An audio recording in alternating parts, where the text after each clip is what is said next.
The only way to handle danger is to face it. If you start getting frightened of it, then you make it worse. Because you project onto it all kinds of bogies and threats which don't exist in it at all. Whenever you meet a ghost, don't run away. Because the ghost will capture the substance of your fear and materialize itself out of your own substance. And will kill you eventually. Because it will take over all your own vitality. So then, whenever confronted with a ghost, walk straight into it. And it will disappear. We've got to survive. You must survive. That's the great thing we're all working under. And pounding it out day after day in anxiety. Because this is a description of anxiety. Anxiety is the fear that one of a pair of opposites might cancel the other. Forever. And if by any chance, by any means, you find out that that is not so, you have an entirely new attitude to what human beings are doing, which may be very creative, but which also may be very dangerous. You see through the game. You are only just kidding that you're just poor little me. See, the function of a guru, that is to say a spiritual teacher in India, is to give you a funny look in the eye. Because you come to him and say, Mr. Guru, I have problems. I suffer and it's a mess and I can't control my mind and I'm miserable and depressed and so on. And he gives you a funny look. And you feel a bit nervous about the way he looks at you. Because he's reading your thoughts. And this man is a great magician. He can read everything that's in you. He knows right down into your unconscious, and you know all the dreadful things you've thought, and all the awful desires you have, and you are rather embarrassed that this man looks right through you and sees them all. But that's not what he's looking at. He's giving you a funny look for quite another reason altogether. Because he sees in you the Brahman, the Godhead, just claiming it's poor little me. That's why he gives you a funny look. And why he seems to see right through you. As if to say, Shiva, old boy, don't kid me. I know who you are. But you're coming on beautifully in this act. That you're somebody else altogether. And I congratulate you. You're doing a wonderful job. Playing this part, which you call the person, my person. So, it's all very well. Anybody can have ecstasy. Anybody, as a matter of fact, can become aware that he is one with the eternal ground of the universe. But since that's what you are anyway, I'm going to ask, so what? When a hero goes on an adventure, and he leaves his people, and is going to a strange land, he can go away and just hide himself round the corner in an obscure house, and then appear a year later and say, I've been on a heroic journey, and tell all sorts of tales. And they say, prove it. Because they expect him to bring back something which nobody has seen before. Then they believe you've been on a journey. So in the same way exactly, anybody who goes on a spiritual journey must bring something back. Because if you just say, oh man, it was a gas. Anyone can say that. Now this is why in the doctrines of Buddhism there is a differentiation between two kinds of enlightened beings.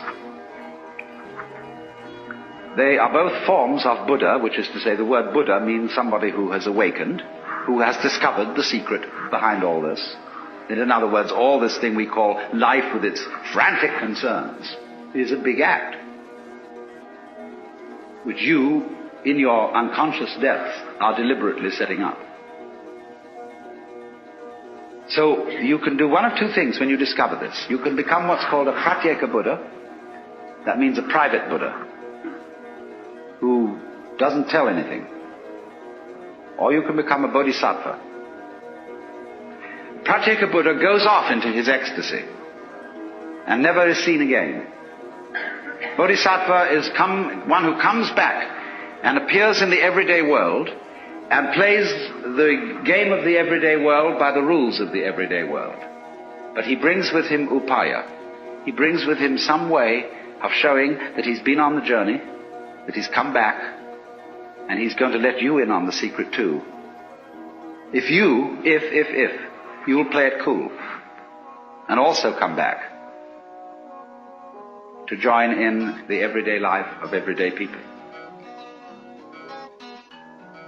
The first thing then is to discover what indeed you do love, if anything, and you will find there is something. And then go into the nature of that. Now it's said that selfish people love themselves is something which you thought was other than yourself. Even if it be very ordinary things such as ice cream or booze, in the conventional sense, booze is not you, nor is ice cream. It turns into you in a manner of speaking when you consume it, but then you don't have it anymore. And so you look around for more in order to love it once again. But so long as you love it, you see, it's never you. When you love people, even however selfishly you love them, because of the pleasant sensations they give to you, still, it is somebody else that you love. And as you inquire into this, as you follow honestly your own selfishness, many interesting transformations begin to come about in you. One of the most interesting transformations of being directly and honestly selfish, in the same way that, for example, cats are, is that you stop deceiving people.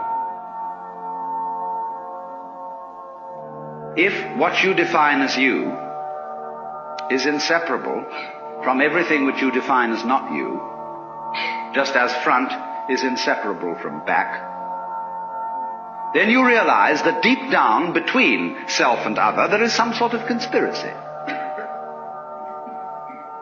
If these things always occur in combination and look very different from each other and feel quite different, nevertheless the feeling of difference between them allows each one to exist. And so underneath the opposition or the polarity between self and other, or between any other pair of opposites you can think of, there is something in common, as there is, for example, between figure and background. You can't see a figure without a background. You can't have an organism without an environment. Equally, you can't have a background without a figure, or an environment without organisms in it, or without things in it. You can't have space which is unoccupied by any solid. You cannot have solids not occupying some space. This is absolutely elementary, and yet we don't realize it, because, for example, the average person thinks that space is nothing. That it's just a sort of not there-ness in which there are things. And we are slightly afraid that not there-ness, that nothingness, that darkness, that the negative poles of all these oppositions will win. That they will eventually swallow up every kind of being and every kind of there-ness. But when you catch on to the game, you realize that that won't happen. Because what is called not existing is quite incapable of being there without the contrast of something called existing. It's like the crest and the trough of a wave. You can't have a wave that is all trough and no crest, just as you can't have a wave which is all crest and no trough. Such a thing has never been manifested in the physical universe. They go together.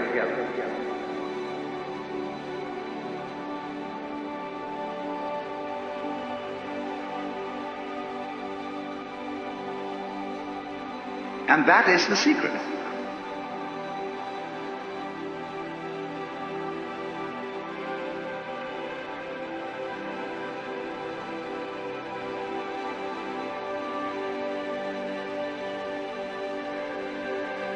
There really is no other secret than that.